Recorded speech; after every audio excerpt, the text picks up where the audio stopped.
Patrick Mahomes didn't play his first year until week 17. Following year, he owns the league. Don't tell me you thought he was going to be runaway MVP. Nobody did. Before him, Carson Wentz was having an MVP season. Week 10, he got hurt. He was going to win the MVP. His first season, good in September, ugly after that. Lamar Jackson last year, it was his second year. First year, didn't play for the first 10 weeks, did week 11, dynamic, but when the Chargers got a second look at him, yeah, they figured him out.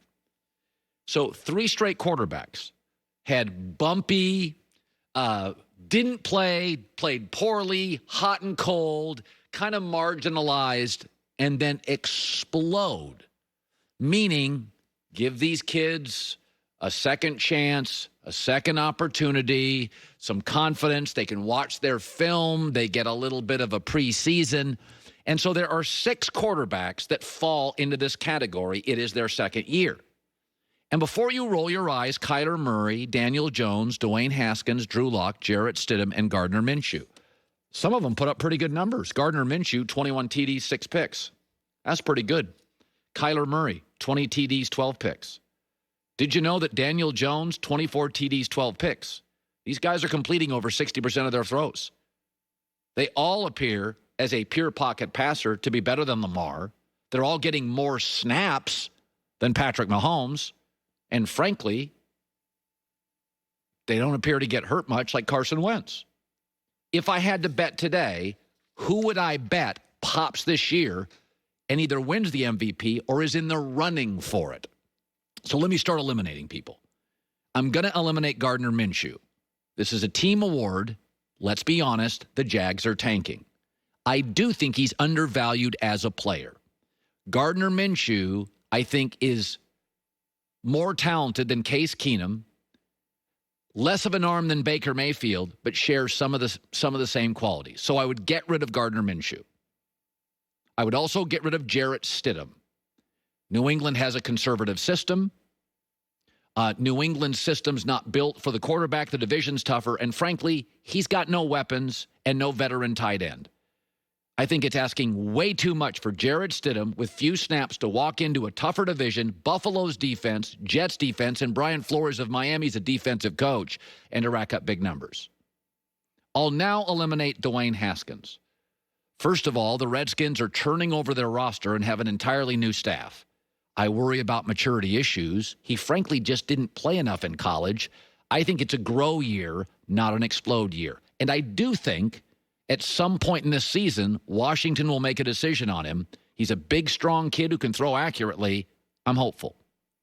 Let me eliminate a kid that I undervalued. He's really better than I thought, Daniel Jones. New coach, new system, new coordinator.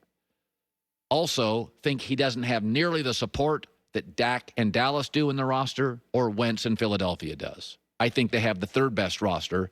After Chase Young to Washington, maybe 4. It's also Saquon Barkley's team. If they win, he'll be engineering it.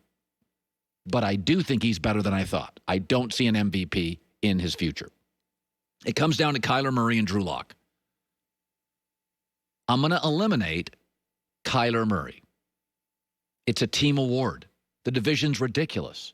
Seattle is stacked with a Hall of Fame quarterback and coach. San Francisco's stacked everywhere. And frankly, we consider the Rams to be down. They went 9-7 and didn't get any injury breaks. Let me concentrate on Drew Lock.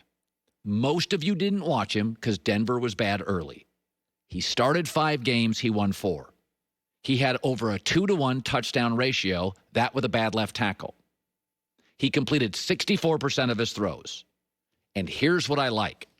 He's got a young tight end. That's a position in the NFL that struggles in year 1 named Noah Fant. I think Noah Fant's going to be a star. Iowa does that with NFL guys. Noah Fant, star tight end. Really matters for young quarterbacks.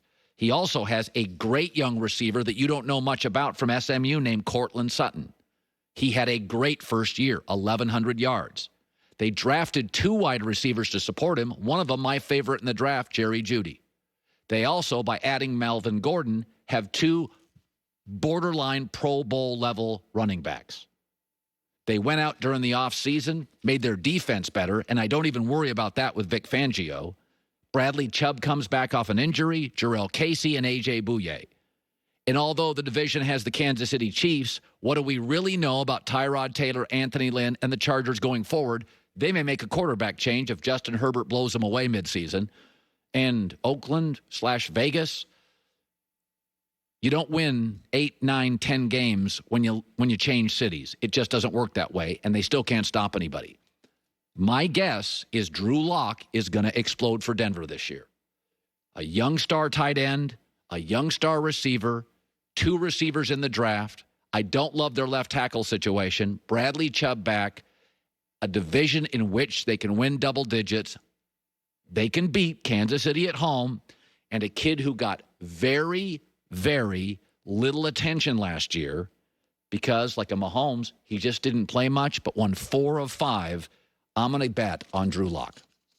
That is my bet. Way to go. I really like that job you did there, Goulet. It was a good topic. One of my favorite guys, outspoken, and always a good sense of humor. We're going to bring him on via the Coward Global Satellite Network. Enes Kanter, longtime NBAers, played almost a decade in the league. All right, let me start with this, my friend. Yes, sir. I always like